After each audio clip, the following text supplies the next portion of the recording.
Muito boa tarde a todas, muito boa tarde a todos.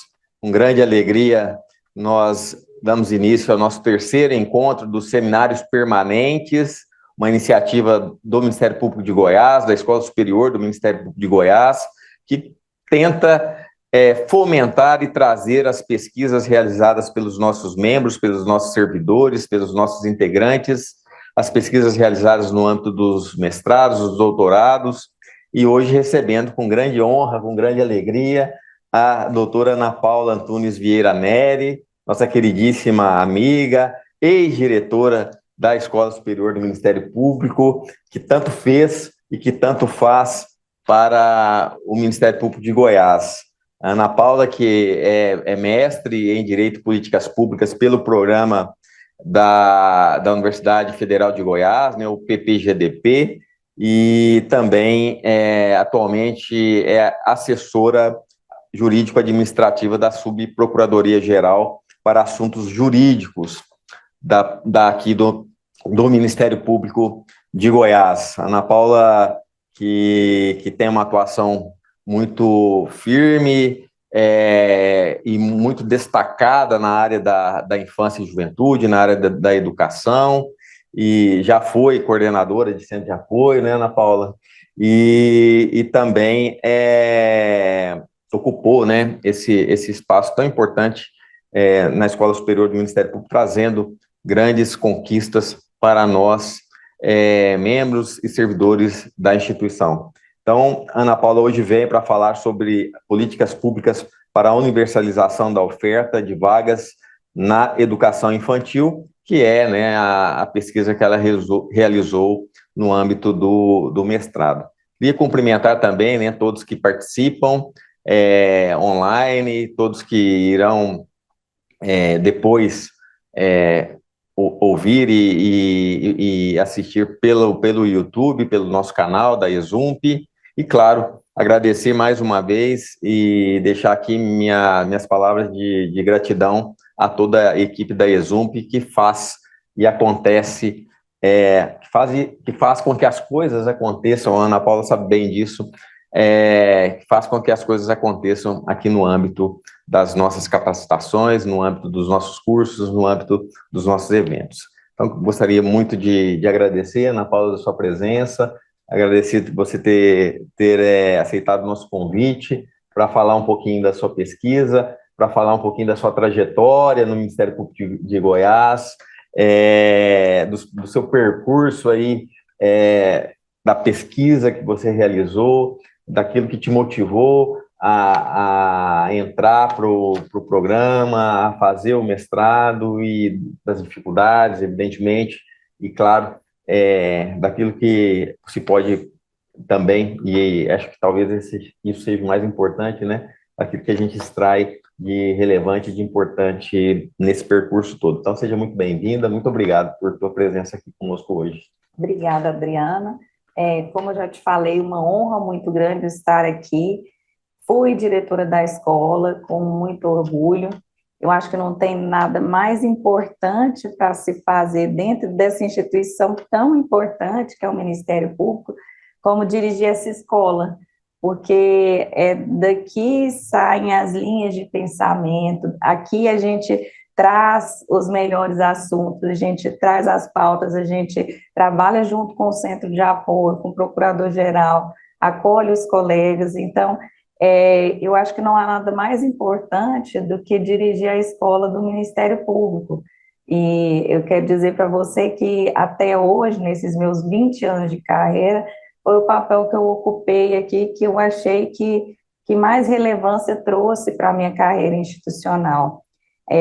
Como você disse, é uma estrutura grande que depende muito de muitas pessoas, servidores, do próprio procurador-geral, e é muito gratificante. E, na verdade, o que mais me despertou para a área acadêmica foi a presidência da Escola Superior, porque a gente eu comecei a diretoria, né, comecei a mexer, né, mergulhei no mundo dos eventos, né, planejamento, coordenação pedagógica, essa grande máquina que é a capacitação, né? E foi um desafio muito grande, eu nunca tinha dado aula, saí da faculdade e fui estudar para concurso, né?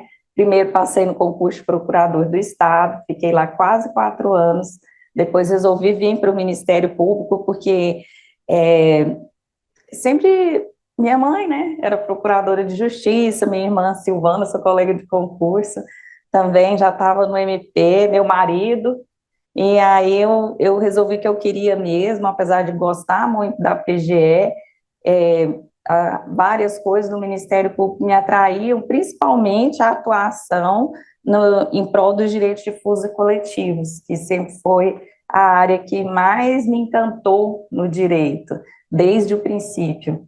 Então, lá na PGE eu trabalhava muito com processo civil, até nos tribunais superiores, que era legal, que é um trabalho parecido com o que eu faço agora na SUB, né? Perfeito.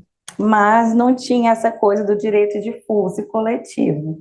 E foi bom demais. Aí vim para o Ministério Público, comecei aqui, estou aqui há quase 20 anos, farei 20 anos em agosto, e sou promotora da área de improbidade administrativa em Aparecida de Goiânia, e também estar lá também me motivou a estudar, porque são muitos problemas de políticas públicas, quando eu estive aqui e me foi apresentado o projeto do mestrado, né, professor Saulo veio aqui apresentar junto com o professor Fabrício, e era um projeto muito auspicioso e que me encantou de cara, porque a ideia do mestrado de políticas públicas da UFG é casar a teoria com a prática, que é uma coisa, assim, muito escola do Ministério Público, né, porque é o que a gente mais gosta de fazer aqui, é trazer a academia para o nosso dia a dia.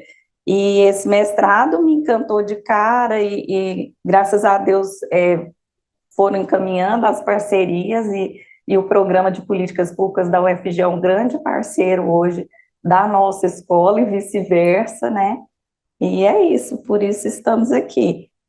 Só lembrando, né, que a Ana Paula, é na gestão da Ana Paula que iniciam-se, né, as conversações, né, Ana Paula, sobre o mestrado, o projeto, a ideia da parceria com o Ministério Público e o programa da Federal, e hoje, me parece, acho que você também tem esse mesmo sentimento, é um programa consolidado, cuja parceria com o Ministério Público traz relevantes contribuições, não só para as instituições, não é? A Universidade Federal, o Ministério Público, mas especialmente para a sociedade. É verdade. E o mestrado de políticas públicas, ele traz essa pegada prática e essa coisa de buscar a melhora das políticas públicas para efetivar os direitos do cidadão, que é uma coisa muito bonita, né? Que é para isso que a gente estuda. E quando eu estava aqui na escola também, já faz uns anos, eu estava fazendo as contas, acho que faz uns 9 anos que eu saí, uma das coisas que me incomodava era a pouca quantidade de colegas com titulação. Nós temos excelentes pessoas nos nossos quadros, sempre tivemos, os melhores profissionais, eu sou suspeita, é claro, mas assim, a gente tem um quadro de muita ponta, tanto de servidores quanto de promotores, mas tínhamos pouquíssimos com titulação acadêmica. E desde quando eu entrei na direção da escola, eu falava, gente, a gente precisa de pós, a gente precisa de mestrado, a gente precisa de mais pessoas escrevendo e divulgando o pensamento institucional. E felizmente, né, isso casou com essa onda da UFG, e hoje acho que a gente tem vários colegas já e servidores, né, que passaram e estão cursando nesse programa de políticas públicas da UFG, e eu acho que é uma coisa que só tende a crescer e melhorar, traz frutos tanto para nós quanto para a comunidade. Eu já vi vários projetos de colegas, né, todos relacionados com a melhoria da atuação do Ministério Público naquele problema e também refletindo em melhoria dos serviços públicos para a população. É isso mesmo. Essa junção, né, entre a nossa perspectiva prática com os aportes da academia, especialmente, me parece, não sei se você concorda comigo, os aportes metodológicos, né, de como trabalhar melhor, de como visualizar ou projetar a sua atuação desde uma perspectiva mais estruturada, desde uma perspectiva metodologicamente construída, certamente traz resultados mais efetivos e resultados mais relevantes. Sem dúvidas sobre isso. Eu coloco um pouco da minha experiência pessoal. Eu não, como eu já disse, eu saí da faculdade para os concursos e para o MP, então eu não tinha vivência acadêmica nenhuma. A questão metodológica para mim foi desafiadora e também foi muito enriquecedora, porque eu entendi muito e aceito, entendi, e hoje propago, né, a importância da metodologia para que a gente possa divulgar trabalhos e chegar a resultados com confiabilidade. E nesse ponto eu queria destacar uma outra coisa muito interessante desse nosso mestrado da UFG, que é a pesquisa empírica, né?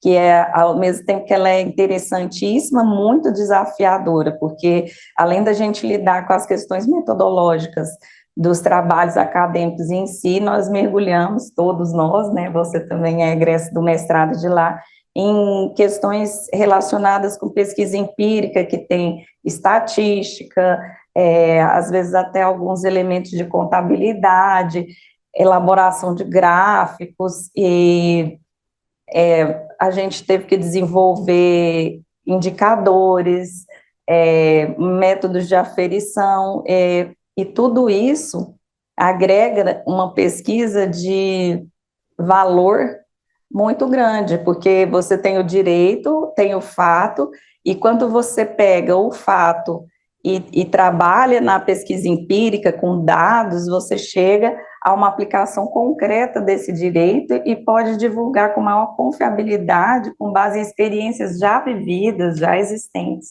Isso é um ganho muito grande também da pesquisa empírica. Certamente, certamente. Para você ter uma ideia, voltando um pouquinho, Ana, nós temos, hoje aproximadamente, a gente fez esse levantamento, até juntamente com a corregedoria, mais de 60 membros hoje com titulação ou de mestre ou de doutor. Então, nos últimos anos, realmente, isso veio não só pelo programa, mas de outros colegas que cursaram programas fora desse convênio. Então, houve um incremento bastante significativo, o que só diz, né, de uma alteração de perspectiva da nossa instituição, e que traz, do meu ponto de vista, ganhos muito importantes para a instituição e, consequentemente, para a atuação e para a sociedade. Sensacional, esse número é, assim, muito superior ao número que eu encontrei quando eu aqui cheguei. E uma outra coisa que eu queria destacar, que é interessante nesse mestrado que a gente fez, é que ele é transversal. Todas as áreas do direito podem ser trabalhadas ali. Antes desse nosso mestrado de políticas públicas, acho que tinha um de história, que podia ser um de agrário e um de direitos humanos. E aí, essas áreas, acho que muitas vezes não despertavam tanto interesse, né, dos colegas, e hoje em dia a gente trabalha penal, trabalha constitucional, civil, todas as áreas de interesse difusos e coletivos, com profundidade nesse macro tema, que são as políticas públicas. Importantíssimo, muito bem. E então nós vamos ouvir, não é, a doutora Ana Paula falar um pouquinho sobre a sua dissertação, que trata de políticas públicas, claro, para a universalização da oferta de vagas na educação infantil. Ana Paula preparou, né, um material e vai apresentar para nós agora um pouquinho dos seus achados, do todo o percurso metodológico da sua pesquisa e essa entrega que ela fez, um trabalho importantíssimo para um problema especialmente grave e relevante da nossa sociedade, que é que são as vagas para a educação infantil. Então, Ana Paula, fique à vontade para a sua apresentação e você certamente trará aí grandes aportes para a gente aqui nessa tarde. Então, eu coloquei aqui nesse primeiro slide breves considerações sobre carreira e currículo. O que eu teria de interessante para trazer aqui seria que o início da minha vida profissional, né, que foi estudar para concurso, influenciadíssimo pela minha mãe, que era promotora de justiça. Naquela época era muito mais difícil, né, o doutor Adriano também é dessa geração, a gente tinha que ir atrás das provas físicas, e passei por todo esse processo, estudei, na época que eu me formei, eu já queria ser promotora de justiça, mas saíram concomitantemente o concurso do Ministério Público e da Procuradoria do Estado, eu me inscrevi nos dois, desde o início eu tinha uma afinidade muito grande com o civil, processo civil, patrimônio público, interesses difusos, como eu comentei, e gostava de tributário também, de todas as matérias, e acabei passando primeiro no concurso da PGE, e lá fiquei por 3 anos e 8 meses, gostei demais da Procuradoria-Geral do Estado, indico, acho que é um super cargo, um super concurso, mas mesmo enquanto eu estava lá, eu persisti estudando, eu estudava, como eu trabalhava, eu estudava 2 horinhas por dia, antes de ir para o trabalho, depois trabalhava, o trabalho me ajudou demais, porque me trouxe uma maturidade que eu não tinha, e eu falo que foi um presente a minha carreira de procuradora do Estado também, porque me trouxe um olhar completamente diferente para as políticas públicas, porque eu, desde a faculdade, como eu queria ser promotora, eu tinha um olhar de controlador, de fiscalizador, sempre uma veia muito forte. E quando eu cheguei lá na PGE, eu aprendi a ter o olhar do administrador também. Eu acho que isso me tornou uma profissional muito mais madura e mais completa. Ainda assim, eu continuei com esse sonho de Ministério Público e realizei, graças a Deus, passei no concurso junto com a minha irmã, Liana, que estava no meio de um processo de casamento, a gente estudou junto e deu certo, porque eu já tinha estudado muito antes, ela também muito estudiosa. Aí comecei a minha carreira em Anápolis, no Tribunal do Júri, fiquei uns 3 meses, depois fui para Novo Gama, no entorno do Distrito Federal, onde eu trabalhei com infância e na área de difusos, sempre, quase sempre, né? E lá eu desenvolvi muitas habilidades, muita resiliência, aprendi muito com a ajuda dos meus colegas, promotores que lá estavam, a Patrícia Gimenez, que é minha amiga, moramos juntas, e também Janaína trabalhou comigo, a juíza que trabalhava comigo, e era uma parceria muito boa. Depois eu removi para a comarca de Israelândia, onde eu fiquei por 8 anos, depois fui promovida para a comarca de Anápolis, numa promotoria também de infância, e depois fui para Aparecida de Goiânia, na promotoria do Patrimônio Público.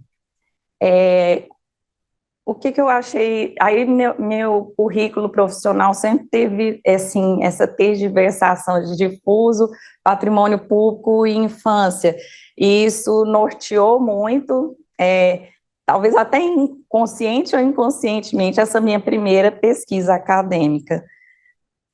O mestrado, como foi um interesse que me surgiu depois da diretoria aqui da escola superior, como eu falei, eu tinha 3 filhos pequenos. Quando eu vim, minha vida sempre foi corrida, vida familiar intensa, vida profissional intensa, mas o estar na escola superior me despertou uma vontade muito grande de me aprofundar nos estudos, porque aqui eu vivenciava muito essa realidade de planejamento de estudo, da importância dos estudos, então eu comecei a falar tanto sobre isso que eu me senti meio que convocada a viver essa realidade, né, de trazer os meus estudos para o meu trabalho, de conseguir conciliar esse grande desafio que foi, né, fazer o mestrado durante o exercício profissional.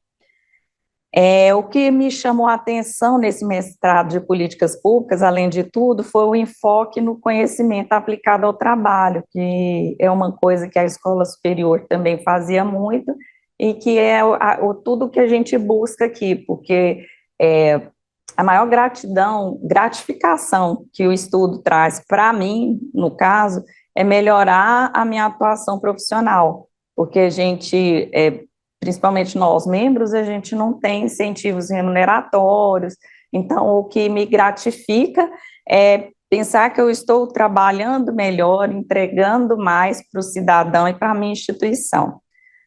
A escolha do meu tema tem esse alinhamento de trajetória profissional, né, que eu sempre tive esse olhar para a infância e para o patrimônio público. E quando eu cheguei na minha comarca, na investigação do patrimônio público, eu me deparei com muita desorganização e eu fiquei encucada, achando, assim, preocupada com as questões de desvio de verba, e aí eu, pesquisando, na época que eu estava entrei no mestrado como aluna especial, eu tive acesso a várias notícias de que o meu município de Aparecida de Goiânia tinha um déficit de vagas na educação infantil que era o maior do estado. E aí eu pensei, nossa, que vergonha, né? Justo o município que eu estou trabalhando, e será que eles estão desviando todo esse dinheiro da educação? Onde que está indo esse recurso? Aí eu pensei, vou estudar por aí. E a escolha do tema veio desse problema da minha comarca de falta de vagas do ensino infantil. E, na verdade, não era um problema só da minha comarca, é um problema do estado de Goiás inteiro, de várias regiões do Brasil, mas que era muito grande na minha comarca. A pesquisa que eu desenvolvi, aí vem as questões metodológicas, né? Quando eu cheguei no mestrado, eu me encaminhei para a pesquisa exploratória, de caráter qualitativo e quantitativo. Exploratória porque a gente vai buscar os dados, né, fazer coleta de dados, são dados qualitativos, ou seja, informações, e quantitativos, de número, e etc. Então, fiz uso de todas essas três vertentes. A escolha da minha amostra, eu realizei com a ajuda do professor Kleuler, lá do mestrado, porque tinha que ser uma amostra viável. Os dados eram muitos, na verdade, as variantes eram enormes, e o meu foco inicial era financiamento. Então, eu tinha que pesquisar em vários bancos de dados públicos, e dentro de toda essa ambição, eu acabei resolvendo pegar os 12 maiores municípios do estado de Goiás, porque eles tinham uma representatividade de 60% da população do estado, e juntos eles tinham disparado o maior déficit de vagas da educação infantil. Por meio da análise, então, dessa amostra, eu queria ter um raio-x dessa atuação. Outra coisa interessante que eu verifiquei quando fui escolher essa amostra é que tinha tanto municípios com dados muito ruins, como o meu de Aparecida de Goiânia, quanto os melhores, que no caso Itumbiara, Catalão, Novo Gama, que também tinha avançado muito, que é uma coisa interessante que o trabalho me mostrou, é que, na verdade, o meu município, Aparecida, era um município de entorno. Quando eu fui pesquisar, eu achei que Novo Gama, por exemplo, fosse ter uma situação tão ruim quanto, e não é verdade. A política pública lá estava muito mais organizada, e mesmo que com um emprego de recurso, às vezes até menor. Então, que são dados interessantes que eu vou passar para vocês, que apareceram com a pesquisa, indicando que não é só a questão financeira e de financiamento que estava sendo um problema na minha comarca. Como objetivo, eu destaquei analisar as repercussões também da Meta 1, que era a Meta 1, ela foi instituída pelo Plano Nacional de Educação e ela determinava a universalização da disponibilização de vagas para o ensino infantil. Então, eu peguei essa instituição da Meta 1 também, por que eu achei isso interessante? Porque isso poderia ser um marco nessa questão do estímulo à universalização do ensino infantil, e, de fato, durante a pesquisa, foi possível verificar que a instituição dessa meta, como uma política pública direcionada pela União Federal, foi muito importante para o incremento na disponibilização de vagas para o ensino infantil. Aí aqui eu vou passar para destacar para os senhores o tanto que a questão do estudo empírico, que eu também falei por passagem com o doutor Adriano.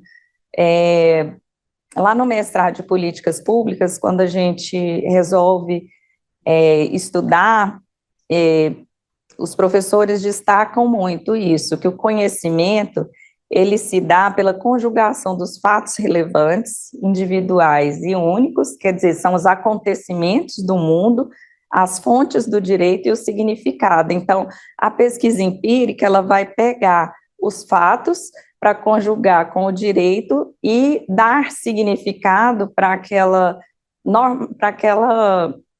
aqueles dogmas acadêmicos, para as normas, diante dos fatos concretos. E aí a gente constrói as teorias sobre aqueles casos concretos.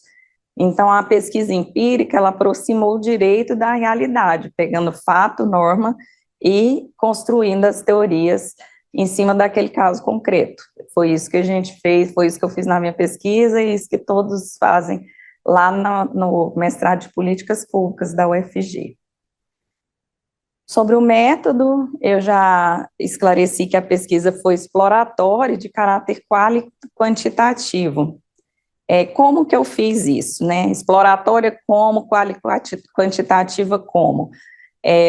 Com base em questionários enviados aos municípios, eu tive apoio institucional para fazer isso. Na época, eu elaborei questionários simples, com perguntas, tipo assim, bem elementares, sobre políticas públicas da educação. O seu município tem um planejamento de universalização de vagas? Qual é o déficit de vagas existente? Quem é responsável pela avaliação dessa política? Existe um plano existe vaga nas salas para todo mundo? Tem sala de aula para todo mundo? Coisas muito elementares, para ver como estava a organização do município em torno dessa busca pela universalização das vagas. Eu fiz também muitas pesquisas em sites públicos como o INEP, Instituto Mauro Borges, IPEA, MEC e FNDE. Desses sites eu extraí todos os dados dos municípios que eu estudava na janela de tempo que eu tirei para estudar, que foi 2014 a 2018. Eu fiz a defesa em 2020, então eu peguei dados desses 4 anos, desses 12 municípios, em todos esses sites. Fiz também pesquisa nos sites dos próprios municípios à amostra, porque a partir do momento que eu recebi as respostas dos questionários e que essas respostas estavam insuficientes, eu vi que, e também por falta de transparência, eu pensei, gente, eu preciso de mais dados, então eu fui buscar em cada site de município, site do Tribunal de Contas dos municípios, para ver se eu conseguia fazer o cruzamento das informações que eu precisava.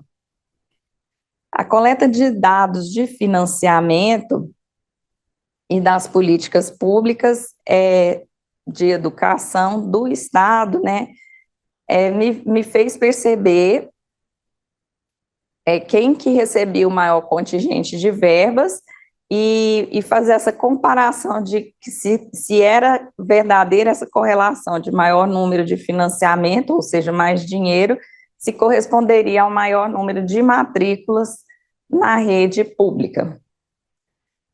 E depois vocês vão ver que não cheguei a uma correlação positiva na maioria, mas que não confirmou em todos os municípios estudados. O início da pesquisa. O início da pesquisa, a partir do momento que eu defini o problema, né, foi partir para os referenciais teóricos. O primeiro referencial é a diretriz constitucional, né, a necessidade de efetivação do direito fundamental à educação. A Constituição como norma fundamental e definidora e determinante de todas as políticas. Aí, nesse ponto, tem a doutrina do Marcelo Catone, que é muito boa. Aí passei também tem também a doutrina sobre políticas públicas que efetivam direitos, da Vanice Vale e da Maria Paula Butti, que elas fazem todo um desenho de que a política pública é o meio de efetivação de direitos. E também, na minha pesquisa, tinha o enfoque, né, de controle e planejamento da política, e nessa parte o referencial teórico que eu busquei foi da Hélida Graziani e do Fabrício Mota, que trabalham muito com controle e planejamento da política. O meu problema de pesquisa, então, era o não atingimento das metas do Plano Nacional de Educação. Então, eu peguei o primeiro referencial os referenciais teóricos, depois eu defini o problema, que era esse não atingimento da meta, e passei para a coleta e análise de dados. O maior desafio que eu enfrentei, que eu acho que é o desafio que todos os colegas enfrentam no mestrado, é a falta de transparência nos dados que a gente precisa para a pesquisa. Eu ainda tive um apoio privilegiado da minha instituição, senão eu acho que quase todos nós também nos valemos do apoio institucional, porque senão a gente não consegue nem mínimas respostas, às vezes, dos municípios, os sites, a divulgação é totalmente inadequada, insuficiente, então é muito difícil mapear esses dados. Mesmo assim, a gente conseguiu, mapeei dados, criei indicadores para testar essa hipótese inicial, que era o problema de custeio. Na questão do desenho jurídico, eu achei importante destacar também que o artigo 60 do ADCT, né, que é os atos das disposições constitucionais transitórias, colocava lá em 1988 como prioridade da educação brasileira erradicar o analfabetismo e universalizar o ensino fundamental. Aí isso traz a dimensão da falta de adequação dessa política de universalização, né, que desde 1988 passou-se transcorreram muitos anos e nada essa questão desse direito fundamental ainda não está efetivada. O primeiro relatório de monitoramento do Plano Estadual de Educação de Goiás, em 2004, falava que Goiás tinha somente 9,8% de crianças com até 5 anos na escola. Esses dados foram retirados do Instituto Mauro Borges. Hoje avançamos muito, né, mas ainda não atingimos a universalização.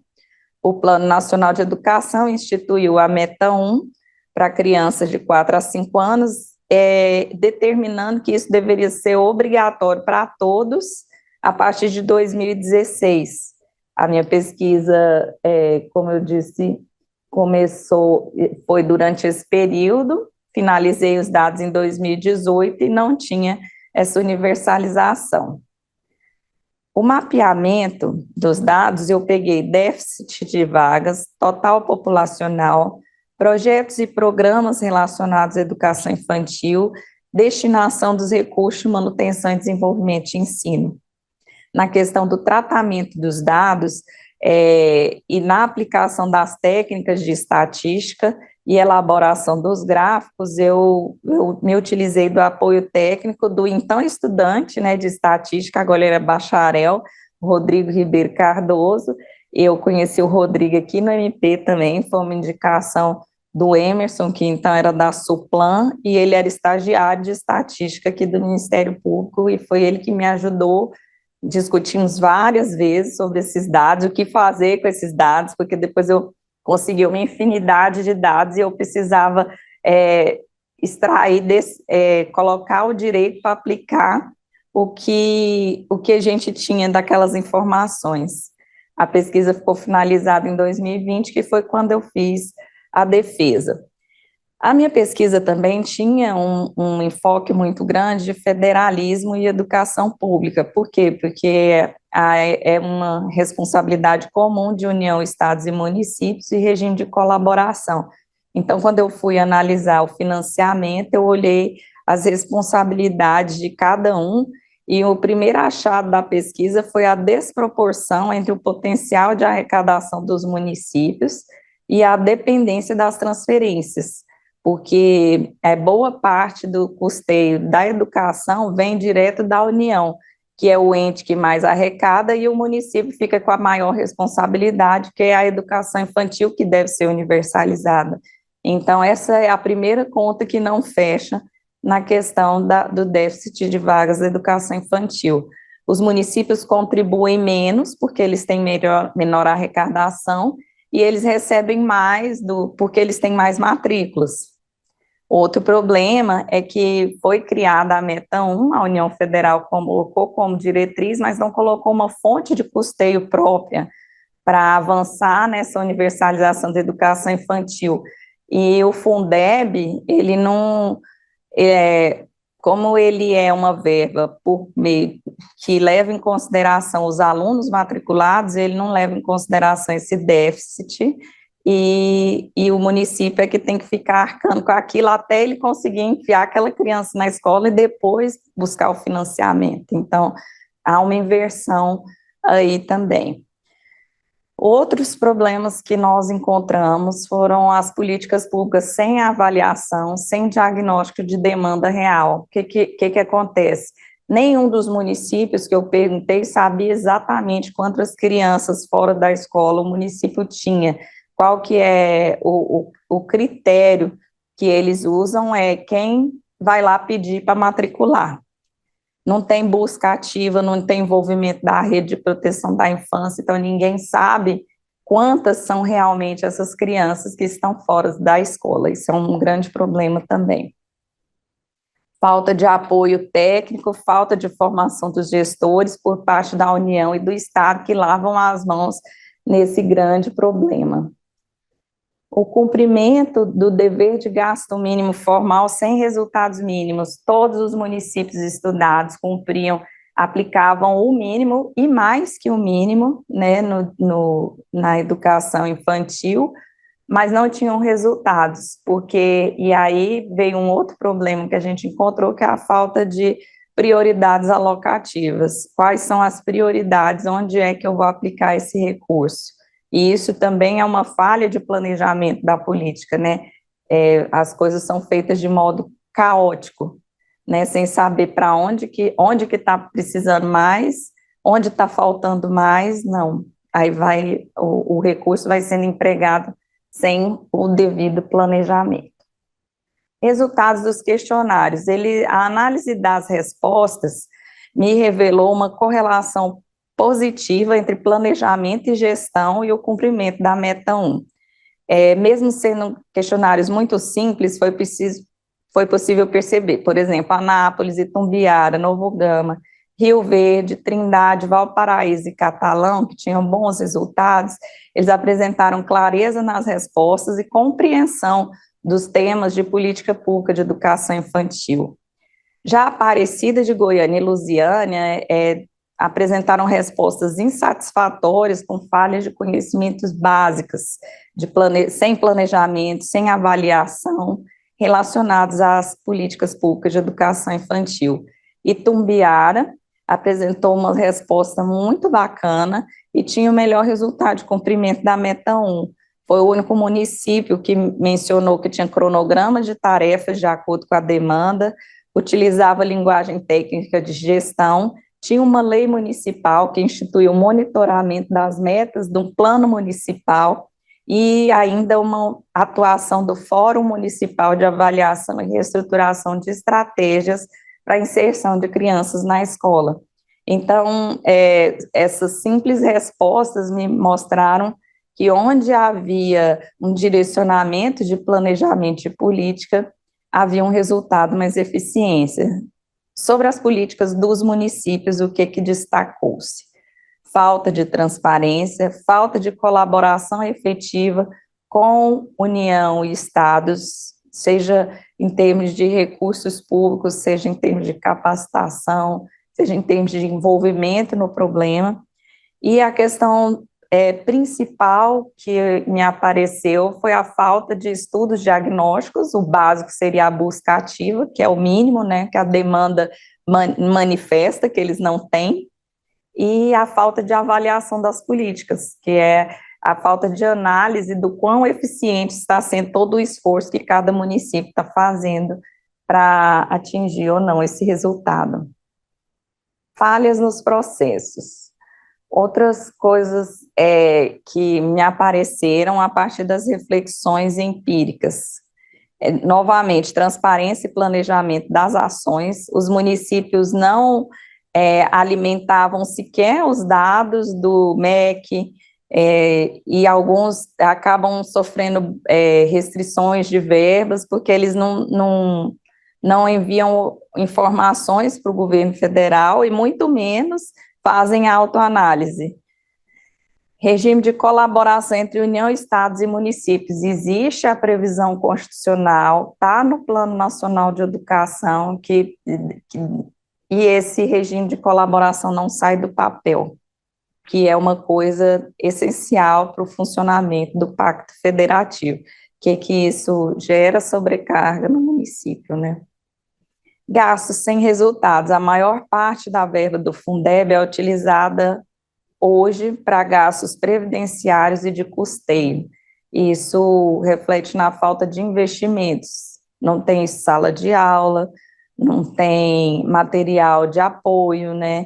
Laboratórios, tudo isso. Estrutura física mínima, às vezes, falta, porque como vai tudo para as questões remuneratórias, que também são muito importantes, mas a questão que tem que se pensar é que o governo federal, o que ele financia, dá basicamente para pagar a mão de obra, que são os professores, e todo o resto fica por conta do município, que não tem capacidade financeira para tanto, e nem operacional, né? A falta de trabalho integrado da rede de proteção também é um grande problema, porque parece que a rede da infância é dissociada da rede da educação, inclusive as secretarias são diferentes e há pouca integração entre as equipes, que seria essencial para a busca ativa, avaliação das pesquisas, ações eficazes. Nesse caso aqui, além da busca ativa de procurar quem são as pessoas que estão fora da escola, tem a questão da participação do controle social pelos pais, que podem dar um feedback do que realmente está acontecendo naquela política pública que não está funcionando. Resultados empíricos que são relevantes também em relação à implementação da meta de universalização em si. Ela demonstrou a força do poder de agenda de uma política pública da União Federal, porque a partir do momento que a União colocou como meta no Plano Nacional de Educação que todo município tinha que universalizar, aquilo obrigatoriamente entra no site, pelo menos em uma aba lá, que tem que existir. Já é um grande começo. O poder de agenda é o início da política pública, e a União Federal, quando ela lança a mão desses planos nacionais, ela colabora de uma forma muito expressiva para provocar o desenvolvimento das políticas públicas e, consequentemente, o incremento de vagas. Atualmente, existe um programa de compromisso nacional Criança Alfabetizada, que também dá prosseguimento a toda essa tentativa de melhora do acesso da educação infantil para todas as pessoas, e mais persiste na efetivação do artigo 60, né? A Constituição, segundo o Marcelo Catoni, fala que a Constituição valida o direito e legitima a política, só que mesmo com a Constituição Federal, que é a nossa lei maior, determinando que a prioridade era essa, em 1988, a política pública não foi efetivada. Mesmo assim, resultados da meta de 2014 a 2018, incremento significativo na taxa de matrícula e aumento de investimento ao longo dos anos por todos os municípios. Correlação positiva entre investimento financeiro e taxa de matrícula. Dos 10 de 12 municípios estudados mostraram um aumento de matrículas na mesma proporção do aumento de recursos. Os resultados menos expressivos de aumento de recurso e matrículas foram dos municípios de Rio Verde e Catalão, que Rio Verde empregou um acréscimo muito grande de recursos, sem correlação no número de matrículas, e Catalão não investiu tão mais e também não teve tanto retorno.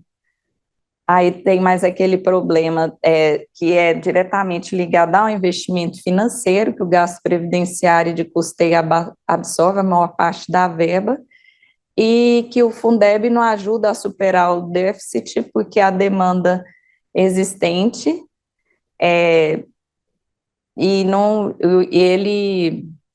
a forma de financiamento do Fundeb é por alunos matriculados, então ele não considera a demanda efetivamente existente.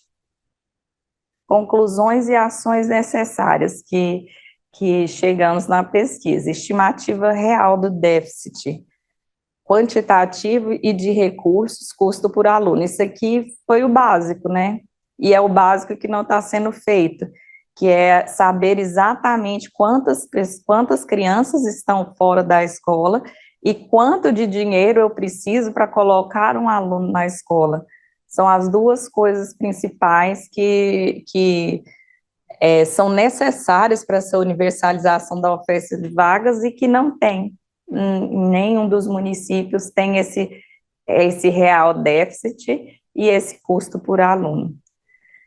A falta de envolvimento da rede de proteção da infância na busca ativa e na gestão democrática do ensino, porque quando a gente fala de controle social, participação social, busca por essas crianças, né, é uma coisa que o município deveria estar fazendo melhor e que a rede de proteção da infância tem condições de fazer, principalmente em articulação com os pais de alunos, e melhorar essa integração e apoio técnico do Estado e da União, com planejamento, avaliação, formação, monitoramento de qualidade, na verdade, implementar realmente esse regime de colaboração, que é outra coisa que está prevista na Constituição Federal, no Plano Nacional de Educação, e que não existe. Aqui eu coloquei uma frase do Nelson Mandela, que fala que a educação é a arma mais poderosa que qualquer pessoa, né, pode usar para mudar o mundo. Então, a essencialidade desse direito é uma coisa que não se discute, e a falta de priorização dele é um problema muito grave, para o qual todos nós temos que estar atentos. Então, e agora eu vou agradecer, aqui está meu e-mail, meu telefone, quem quiser trocar ideia, alguma dúvida, estou totalmente às ordens. Obrigada.